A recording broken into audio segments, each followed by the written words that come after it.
저는 오늘 이제 유다서 강의 4번째 시간 하나님과 함께 여러분과 함께 나가기 원합니다. 우리가 유다서를 읽다 보면 이게 참 이 성탄절날 앞두고 좀 따뜻하고 좀 축복의 말씀 좀 주셨으면 좋겠는데 이 유다서의 말씀 왜 이렇게 무시무시하냐, 왜 이렇게 무섭고 부정적이고 우리 하나님이 마치 우리를 벌하실 것 같은 이야기는 도대체 왜일까? 여러분, 우리가 한번 생각하게 됩니다.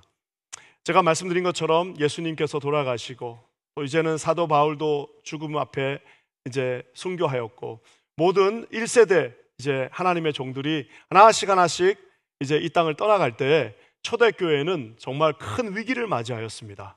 그것은 다름 아닌 이단들, 거의 비슷하지만 조금 다른 그 이단들의 공격이 교회 내부 안에서 너무 크게 나타났습니다. 그래서 이제 마치 다음 세대들, 우리 자녀들이 이제 큰 위기에 처해서 상황 속에서 예수님의 막내 동생이었던 유다가 이 하나님의 말씀을 이제 우리에게 주고 있습니다. 예전에 매일 아버지랑 목욕탕 가다가 오랜만에 삼촌이 오셔서 삼촌하고 목욕탕을 갔더니 세상에 우리 삼촌이 이렇게 나이스하구나. 아버지랑 목욕탕을 가면은 그냥 그 때를 그냥 지금은 그렇게는 안 하지만 이태리 타올이 그냥 피가 날 정도로 그냥 그 때를 밀어가지고 왜 이렇게 때를 세게 미나, 피부 벗겨지겠다. 그냥 오랜만에 목욕탕 갔으니까 그냥 그 빡빡빡빡 문지르는데 삼촌하고 목욕탕을 갔더니 그냥 비누칠 한번 하고 그냥 끝나요. 그래서 세상에 우리 삼촌이 최고구나. 쿨하다 쿨해. 그럽니다. 집에서 매일 엄마가 밥 해줍니다. 매일 밥 해주니까 집밥 진짜 먹기 싫다, 지긋지긋하다 그러는데 어느 날 이모가 왔어요. 세상에 옷을 멋있게 차려입은 이모가 태어나서 처음으로 양식은 양식인데 약간 가벼운 양식, 경양식 집에 딱 데려가더니 돈가스를 딱 시켜줬는데 세상에 이렇게 맛있는 음식이 세상에 이렇게 신기하게, 아니 왜 음식을 칼로 썰어서 세상에 이렇게 맛있는 음식이 있냐 하고 먹으니까 우리 이모가 제일 세련되고 제일 멋있고 엄마는 정말 보기도 싫다라는 생각이 드는 것이 자식들의 마음입니다. 하지만 여러분, 삼촌과 이모는 아이를 키울 수 없습니다.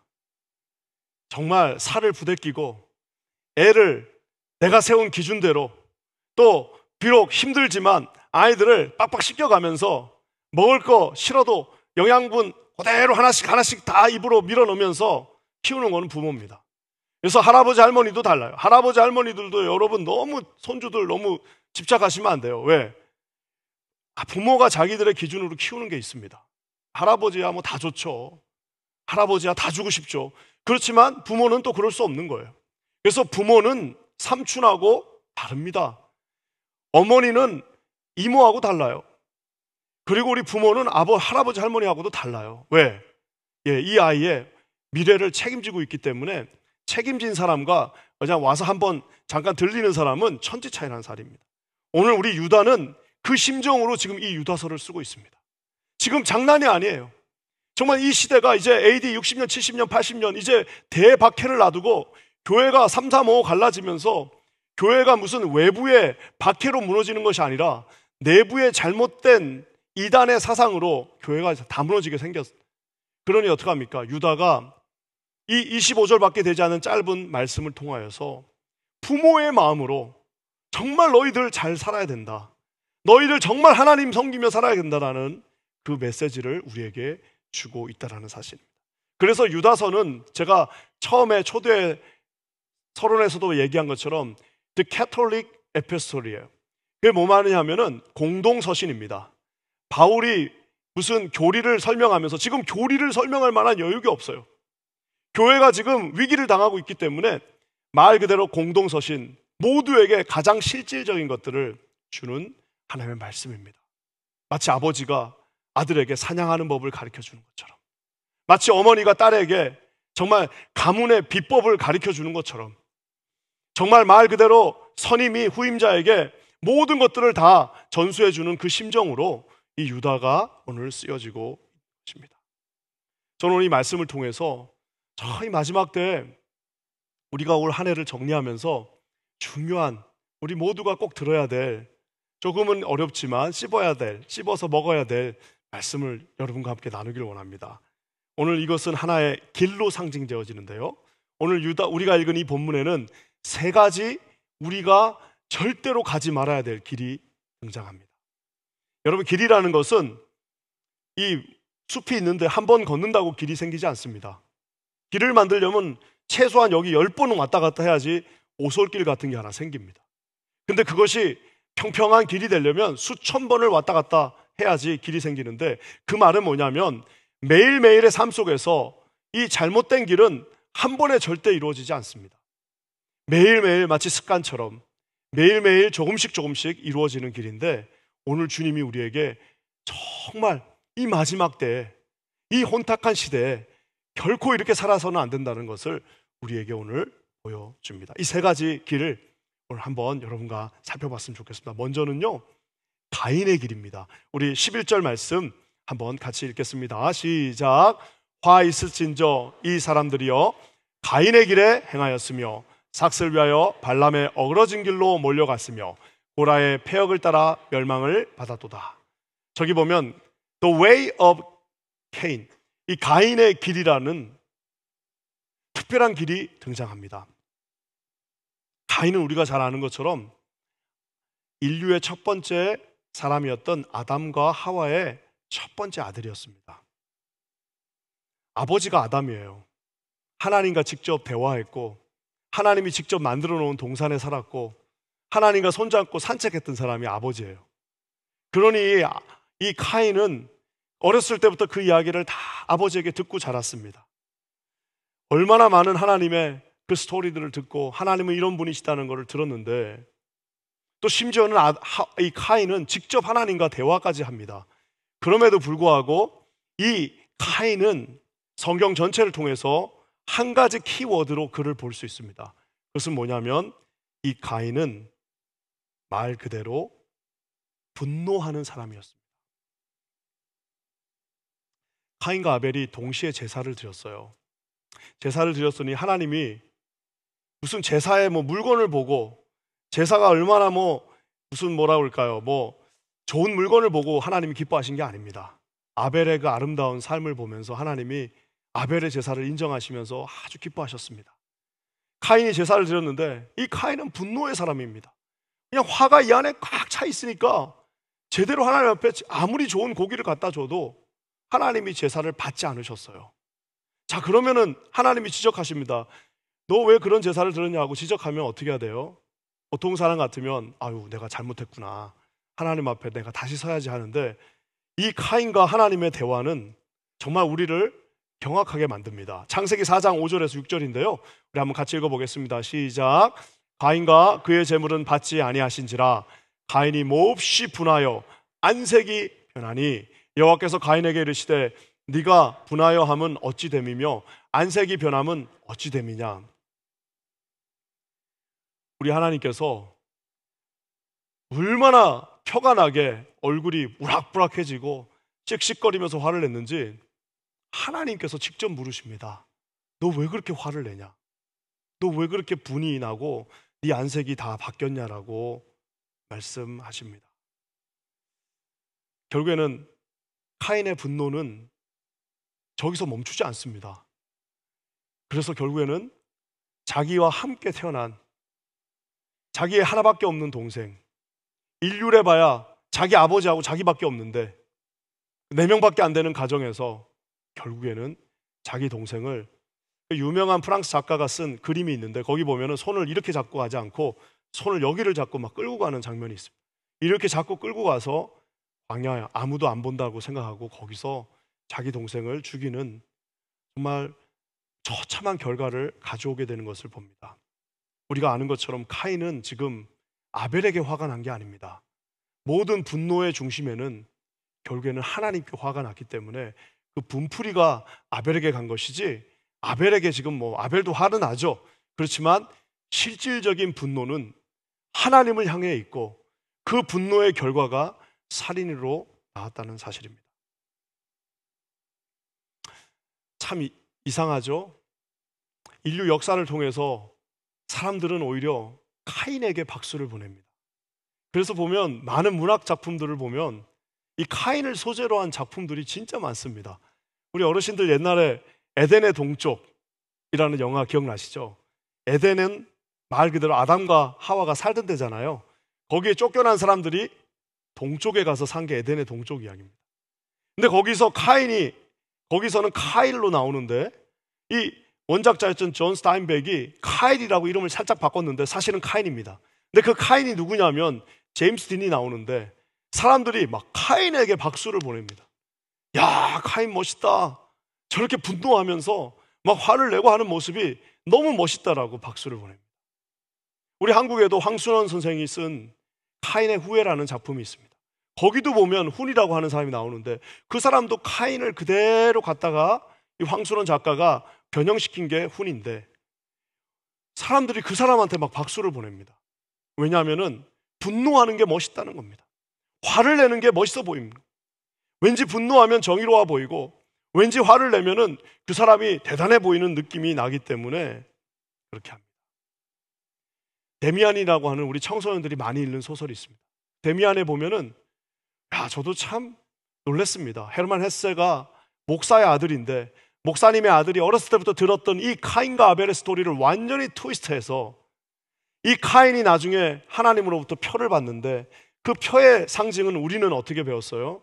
그 표는 하나님께서 그가 보복당하는 것을 원치 않으셨기 때문에 표를 해달았다고 그랬는데, 이 작가는 완전히 그것을 바꿔서 카인이 멋진 사람인, 그래서 사람들이 질투하고 그래서 그를 표시했다라고 완전히 스토리를 바꾸는데요, 사람들의 깊은 내면 속에는 왠지 하나님 앞에 분노하고, 왠지 세상에 분노하면서, 왠지 분노할 수 있는 사람이 멋있어 보인다라고 생각합니다.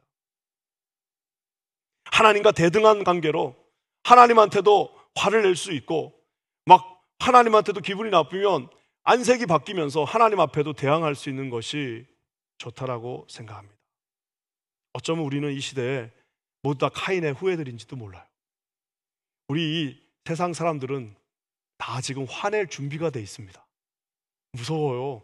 발 한 발자국만 나가면 세상은 화나는 사람들의 공동체입니다. 화낼 준비가 다 돼 있어요. 운전할 때도 화낼 준비, 직장 가서도 하나 걸리기만 해봐라. 그냥 모든 곳에서 다 화를 낼 준비를 아예 딱 하고, 나 화내 있어 하고 마치 사는 인생들 같습니다. 사실상 여러분 반드시 기억해야 될 것은, 그 분노의 대상은 어떤 A 퍼슨이 아닙니다. 길 가는 때 그 옆에서 운전하는 사람이 아닙니다. 사실상 분노의 최종 목적지는 하나님이라는 사실입니다. 그래서 그 화를 낸다는 것이 설사 의롭다 할지라도 참 잘 구분하셔야 되는 거예요. 하나님은 거룩한 분노를 몇 개 두지 않았습니다.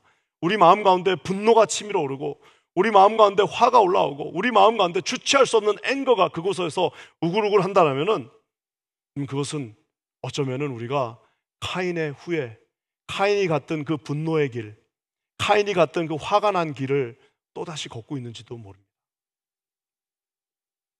우리 예수님은 이 부분에 대해서 너무 명확하게 다루십니다. 왜? 카인과 아벨의 이야기를 너무 잘 알기 때문에. 우리 예수님은 혹시 너희가 화가 나 있으면, 우리 여러분 마태복음 5장 23절 24절 어떻게 말씀하고 계시나요? 카인과 같은 사람이라면 어떻게 말해야 되냐면 이렇게 말합니다. 우리 다 같이 한번 읽어보겠습니다. 시작.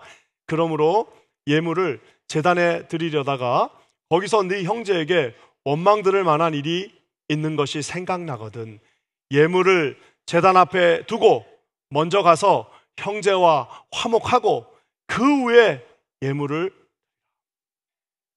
여러분, 이것은 우리 예수님께서 카인과 아벨 스토리를 그대로 우리에게 타이팔라지해서 모형으로 보여주고 계시는 겁니다. 어차피 그거 하나님 앞에 제사 드려봐야 결과는 살인입니다. 하나님 앞에 드려봐야 하나님이 받지도 않으십니다. 왜? 내 마음 가운데 분노가 있는데 그 분노는 아벨을 향한 분노가 아니라 결국에는 분노의 끝에는 누가 계시냐면 하나님이 계시다는 겁니다. 우리가 운전하면서 아이 하면서 화내는 거는 결국에는 운전자 타인은 듣지도 못합니다. 유일하게 들을 수 있는 한 사람은 하나님이십니다. 우리가 누군가를 위해서 화를 낼 때 여러분 그 사람 못 들을 수도 있어요. 그 사람은 강심장이어서 듣고 잊어버릴 수도 있지만 유일하게 마음속에 새기시는 분은 하나님이십니다. 저는 우리 퀸즈 안인교회 성도들 마음 가운데 이 분노가 있는 분들 없으시기를 바랍니다. 그래서 평안과 화해의 길, 오늘 말씀드린 오죽했으면 예물 드려봐야 소용없다. 예배 드려봐야 소용없다는 겁니다. 그런 마음이 있거든 어떻게 해요? 그 드리려고 하던 예물, 재물, 예배를 잠깐 그 앞에 놔두고 일단 먼저 가서 화해하고 마음에 주시는 화해를 한 함에 와서 예물 드리고 하나님 앞에 제사를 드리라고 말씀하고 계십니다. 이제 한 해가 마무리됩니다. 사랑하는 성도 여러분, 혹시 우리 마음 가운데 꺼리끼는 분들이 있다면 도저히 내가 자존심 상해서 가서 말 못하겠다 그러면 기도라도 하세요. 하나님, 아니면 그냥 그 집 앞에 뭐 선물이라도 하나 놓고 와서 최소한 내 자신은 그 분노에서 자유로워지시는 여러분 되시기를 주님의 이름으로 간절히 부탁드립니다. 여러분, 어떤 사람이 참 옆에 있고 싶어요? 화가 가득한 사람 옆에는 가는 것이 무섭습니다. 누구요? 네, 화가 가득한 사람이 아니라, 그 화가 아니라 어쩌면은 하나님이 주시는 따뜻한 그 불이 있는 사람이 가야지, 하나님의 그 뜨거운 화가 있는 게 아니라 성령께서 주시는 따뜻한 온기가 우리들의 마음 가운데 2024년 한 해에 아름답게 새겨지기를 우리 주님의 이름으로 간절히 부탁드립니다. 또 한 가지, 여기서 또 하나, 우리 11절 말씀에 또 길이 나옵니다. 우리 11절 말씀 한 번 더 읽어볼게요. 시작. 화 있으신 이 사람들이여 가인의 길에 행하였으며 삭슬 위하여 발람의 어그러진 길 몰려갔다. 발람은 누구냐? 이스라엘 백성들이요, 우리가 아는 것처럼 출애굽해서 200만 명이 이제 약속의 땅을 향해서 다가옵니다. 그러니까 모압 백성들이 이제 화가 나고 이제 막 불안해지고 하는 겁니다. 그래서 그들이 어떻게 생각했냐면, 영적인 사람들이에요. 무당을 고용합니다. 그 무당이 누구냐면 저 발람입니다.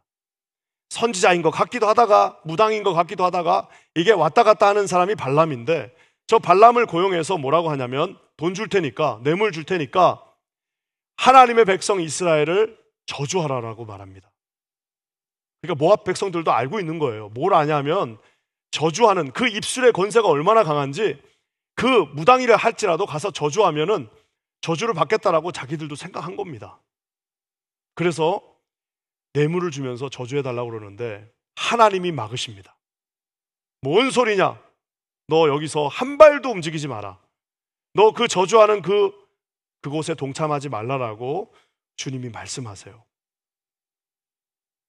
이 정도 되면 보통 사람들은 다 자기 끝을 굽히고, 내가 이거 하나님 백성 저주했다가 큰일 날 뻔했네, 절대 그러지 말아야지 하고 위드로우 할 법도 한데, 여기서 인간의 좋게 표현하면 의지인데요, 고집과 의지는 정말 잘 구분하셔야 됩니다. 어떤 사람, 나는 의지가 강했는데 의지가 강한 게 아니라 고집이 강할 수도 있어요.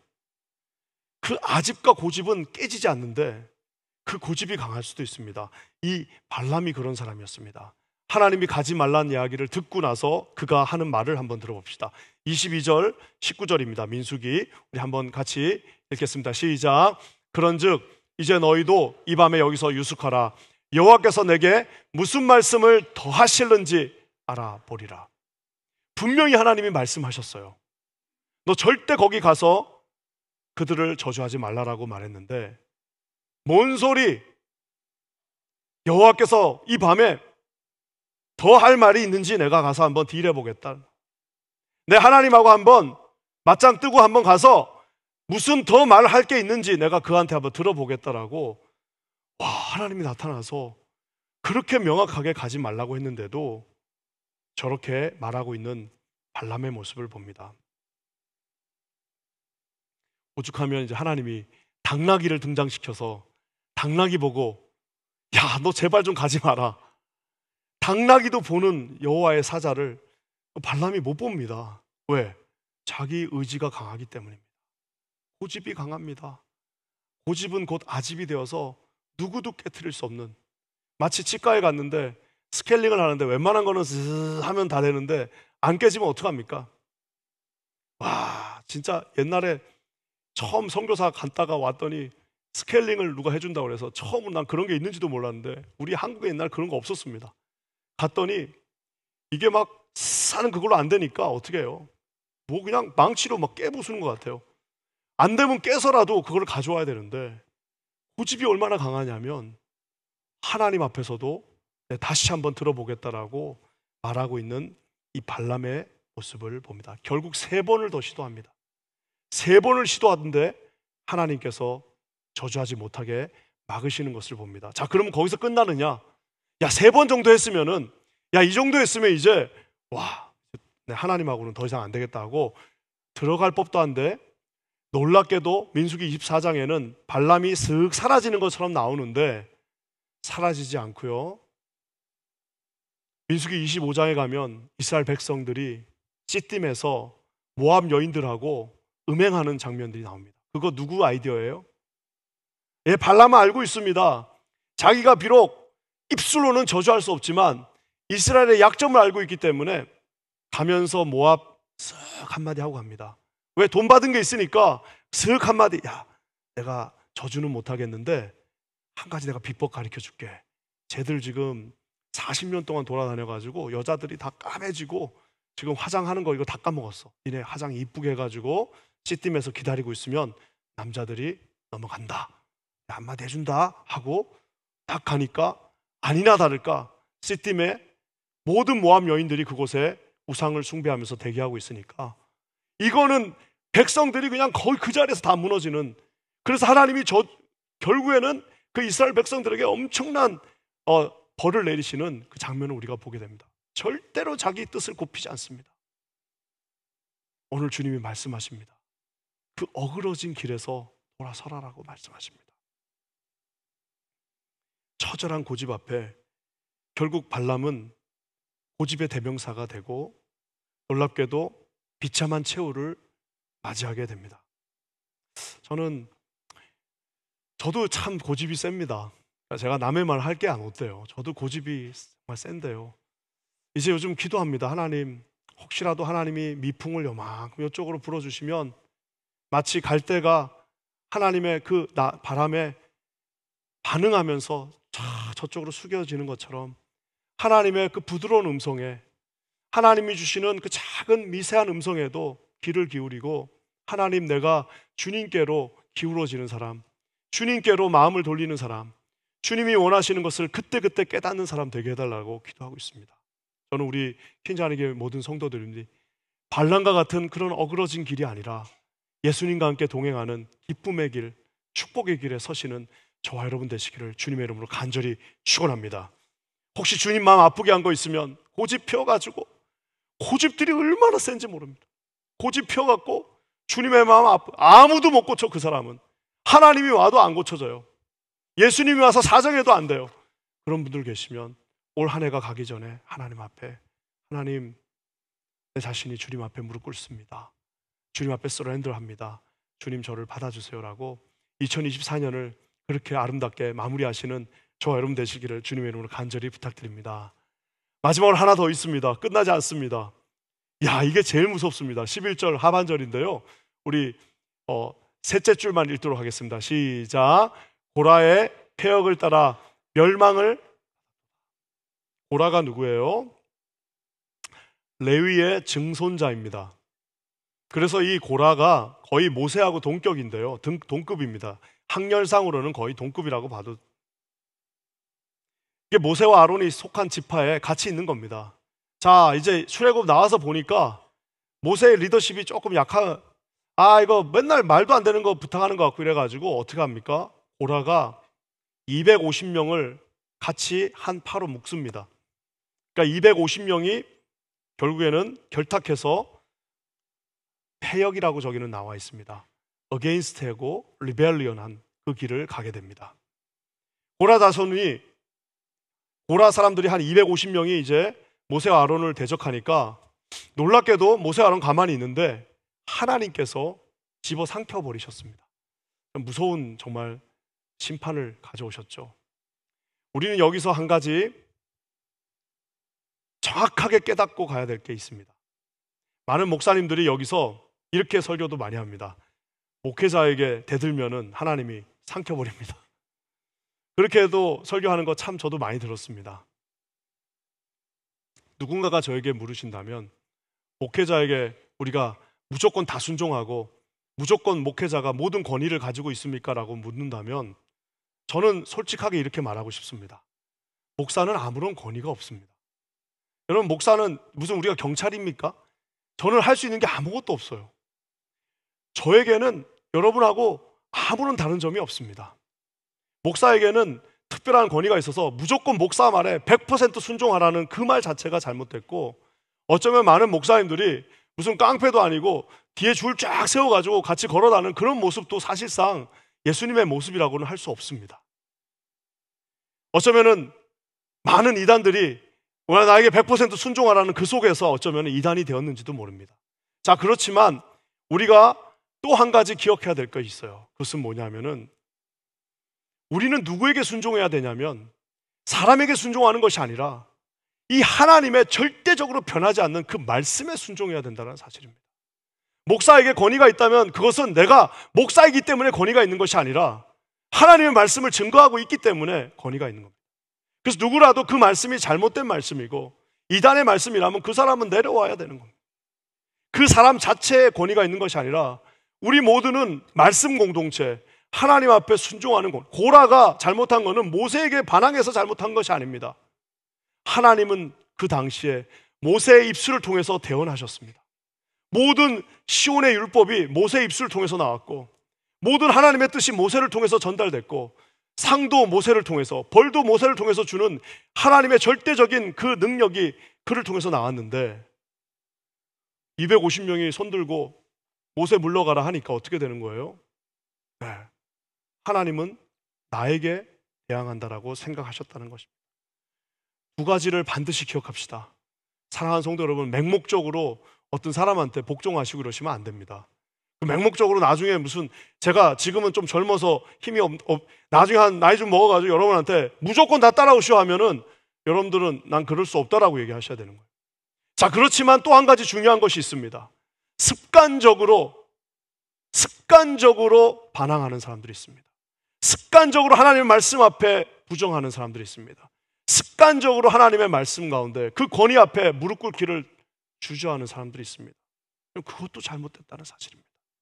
하나님의 말씀만이 권위를 가지고 하나님의 말씀 앞에 우리는 순종합니다. 그래서 숫자가 수천 명이 돼도 우리는 한 길을 갈 수 있는 이유는 우리가 사람한테 순종하고 한 길 가는 건 절대 불가능합니다.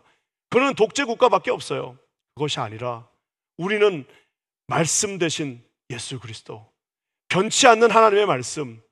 그래서 설사 어렵다 하더라도 말씀이니까 그렇게 가는 거고, 설사 이것이 내가 싫어하는 일이 할지라도 말씀이 그렇게 말씀하셨으니까 그 앞에 순종하는 것이며, 하나님의 말씀이 우리에게 요구하시니까 우리의 능력 받기를 하더라도 주님 앞에 담대히 주님 주실 능력을 의지하면서 그 길을 걸어갈 수 있다는 사실입니다. 저는 우리 퀸자는교회 모든 성도들에게 주님이 주시는 이 믿음의 확신이 여러분의 가정 가운데 함께 하시기를 주님의 이름으로 간절히 축원합니다. 결국에는 여러분, 이 세 가지 사람들, 가인은 보세요. 가인은 분노하는 말을 했습니다. 분노의 저주입니다. 발람은 하나님이 절대 하나님의 백성 저주하지 말라고 그랬는데 계속해서 저주하는 말을 결국에는 퍼붓습니다. 고라 자손, 결국에는 하나님의 기름 부은 자들, 결국에는 대항하는데 자신의 입술을 사용했습니다. 이게 왜 무서운가? 여러분, 이게 왜 무서운가 하면은 아까도 제가 얘기했지만 이 저주의 말은 절대 그 사람한테 하는 것이 아닙니다. 그 저주의 말은 하나님께 하는 거고, 제가 어떤 말씀이 제일 좋을까? 세상에 이거 오늘 내가 설교 100번 하는 것보다 시편 109편 17편 말씀이 우리에게 더 다가옵니다. 우리 한번 시편 109편 말씀 같이 한번 읽겠습니다. 시작. 그가 저주하기를 좋아하더니 그것이 자기에게 임하고 축복하기를 기뻐하지 아니하더니 복이 그를 멀리 떠났으며 또 저주하기를 옷 입듯 하더니 저주가 물같이 그의 몸속으로 들어가며 기름같이 그의 뼛속으로. 여러분, 이 말씀 듣고 더 저주하시기 싶으세요? 뭐라고 말씀하십니까? 저주를 좋아하더니 그 저주가 자기에게 임한다라고 말합니다. 왜? 아까 제가 얘기한 것처럼 저주는 내가 이 사람을, A라는 사람을 저주한다고 그 A가 저주받는 게 아니에요. 내가 저주하는 것은 하나님입니다. 그래서 결국 그 저주하기를 좋아했더니 그 저주가 나에게 임했다라고 말하고 있습니다. 하나님이 우리에게 축복하라고 말씀하셨어요. 축복하기를 기뻐하지 않았어요. 내가 너도 축복하고 너도 축복하고 나 좀 마음 안 맞는 사람도 그래 축복 받아라 축복하고 축복해야 되는데 축복하는 것을 기뻐하지 않았대요. 그랬더니 어떻게 돼요? 제일 무서운 말씀 뭐게요? 복이 나를 멀리 떠나버렸어요. 복이 짐 싸가지고 집 나가는 겁니다. 여러분, 내가 축복받는 비결은 하나님이 하라는 대로 해야 되는데 축복하기를 기뻐하래요. 그 말은 뭡니까? 모든 만나는 사람들 축복해주고 세워주고 높여줘야 되는데 그렇게 하지 않은 복이 그를 짐 싸고 떠나갔다라고 저렇게 참 재미있게 표현하고 있는 것을 보게 됩니다. 저주를 옷 입듯 하고 저주가 물같이 그 속에 기름같이 그 뼈에 들어가 새겨진다라고. 이 말씀을 듣고도 분노하시고 고집 피우고 저와 대항한다면 이것은 정말 IQ가 아마 30 이하인 것 같아요. 저는 우리 킨자한인교회 모든 성도들이 지금까지 어떻게 살았는지 상관없습니다. 혹시라도 마음에 걸리는 게 있다면 오늘 이 자리에서 여러분 결단하시고 주님 앞에 이제는 축복의 기쁨의 축복으로 모든 이들을 아버지 하나님 앞에 윤택하게 세우시는 저와 여러분 되시기를 주님의 이름으로 간절히 축원합니다. 여러분, 말씀을 결론 짓습니다. 결국에는 저대로 안 하면 하나님이 유다는 그래서 진짜 우리 회초리 들고 있는 우리 엄마 아빠예요. 그 정도에서 그치시면 될 텐데 아주 그냥 버릇 고칠 때까지 때리시는데 12절 말씀 한번 볼까요? 만약에 너희들 이대로 안 하면 어떻게 되느냐? 12절에 나와 있습니다. 한번 같이 읽겠습니다. 시작. 그들은 기탄 없이 너희와 함께 먹으니 너희의 애찬의 암초요 자기 몸만 기르는 목자요 바람에 불려가는 물 없는 구름이요 죽고 또 죽어 뿌리까지 뽑힌 열매 없는 가을나무. 와, 나는 세상 이거보다 암초 같은 인생이랍니다. 암초 같은 인생이야. 암초. 너는 애찬의 암초다. 암초가 얼마나 무서운가 하면 2012년에 이탈리아 크루즈 코스타 콩코르디아호가 4,229명을 태우고 지중해 가고 있었는데 무슨 엄청난 미사일 맞은 것도 아니고 무슨 엄청난 섬에 부딪힌 것도 아니라 조만한 암초에 걸렸어요. 암초에. 제가 알고 있던 그 당시 제가 섬기던 교회 장로님이 거기 타고 계셨습니다. 내가 아주 생생하게 들었는데 무슨 그 4,200명이 탔는 그 배가 요만한 암초에 걸리더니 획 하고 그냥 뒤집어졌다라는 겁니다. 우리의 입술을 주장하지 않으면 암초 같은 인생이 된대요. 예수님께 내가 천국 가서 하나님 제가 정말 이 사람도 데려왔고요 저 사람도 데려왔고요 저를 통해서 이렇게 많은 사람들이 주님께 왔습니다라고 자랑할 그 시간을 기다리는데 천국 갔더니 너 때문에 교회 올려던 사람이 너 때문에 떠났다. 야 교회 문 앞에까지 왔다가 네 얼굴 보고 돌아간 사람이 수명이다. 야 너 때문에 지금 예수 잘 믿고 겨우 새신자 이제 겨우 서리집사 달라고 했는데 너 때문에 교회 등지고 떠난 사람 암초 같은 인생이라고 말하고 있습니다. 왜요? 무슨 우리가 대단해서가 아니라 다 이 입술에서 나오는 축복하지 못하고 저주하는 입술로 그렇게 될 가능성이 높다라고 말하고 있습니다. 또 하나, 바람에 불려가는 물 없는 구름이래요. 어떻게 이렇게 표현할 수 있을까? 이렇게 큰 구름이에요. 엄청난 구름이 있는 것 같았는데 그러면 이제 비가 오겠구나라고 생각했더니 물 없는 구름이래요. 바람에 불려갔습니다. 여기저기 갔습니다. 분주하게 인생을 살았습니다. 나름대로 돈도 많이 벌었고 명예도 가지고 성공도 했고 이름도 몇 가지 올렸고 리스트도 나름대로 다 했는데 나중에 껍데기 열어보니까 물 없는 구름이에요. 빗방울 하나 내릴 수 없는, 아무런 하나님 앞에 도움이 되지 않는 물 없는 구름이 되는 인생도 있다라고 말하고 있습니다. 결실이 있다고 생각했는데 나는 이렇게 큰 구름 속에서 많은 것들을 이뤘다고 생각했는데 지금까지 살아온 인생은 가인의 인생이요, 발람의 고집된 인생이요, 고라의 패역한 인생이었다라고 후회할 수도 있다라는 사실입니다. 마지막은 정말 이 유다는 우리 엄마가 맞아요. 정말 애를 그냥 이제 엄마 절대로 이제 안 그럴게요 하는데 너 내가 아주 그냥 기억에 남게 내가 말한다면서 마지막 한 번 더 때립니다. 뭐라고 말하냐면 죽고 또 죽어 뿌리까지 뽑힌 열매 없는 가을나무다. 죽고 또 죽어서 너 그렇게 계속 말하고 다니면 죽고 또 죽어서 뿌리까지 뽑혀갖고 열매라고는 찾아볼 수 없는 가을나무가 될 수도 있다라고 말하고 있습니다. 사랑하는 성도 여러분, 참 같은 입술인데 민수기 6장에는 우리가 잘 아는 아론의 축복 나오잖아요. 하나님 뭐라고 말씀하세요? 네가 축복해 줘라. 그래야 모두가 축복받는다. 그래서 아론의 그 축복이 맨 마지막에 어떻게 끝납니까?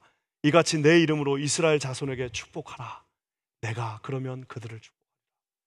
같은 입술인데 암초 같은 인생, 물기 하나 없는 구름 같은 인생, 죽고 죽어 뿌리까지 뽑혀서 열매라고는 1도 찾을 수 없는 여러분 그런 참 안타까운 인생이 아니라 민수기에 나와 있는 말씀처럼 네가 축복하는 모든 이들을 내가 축복하겠다. 사랑하는 성도 여러분, 암초 같은 인생 되지 마시고 반석 대신 예수 그리스도 위에 세워진 인생 되시기 바랍니다. 여러분, 그 구름이 크게 있으면 뭐합니까? 물 한 방울 없는 인생이 아니라 생수 대신 예수 그리스도를 붙잡는 거룩한 인생들 되시기 바랍니다.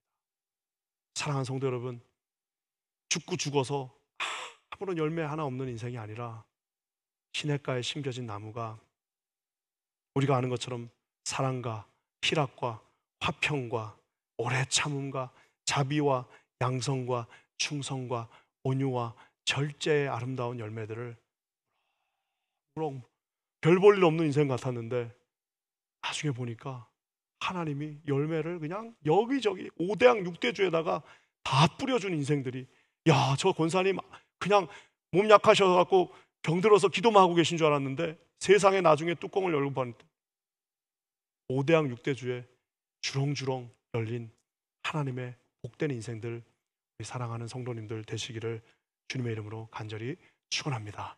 절대 늦지 않았습니다.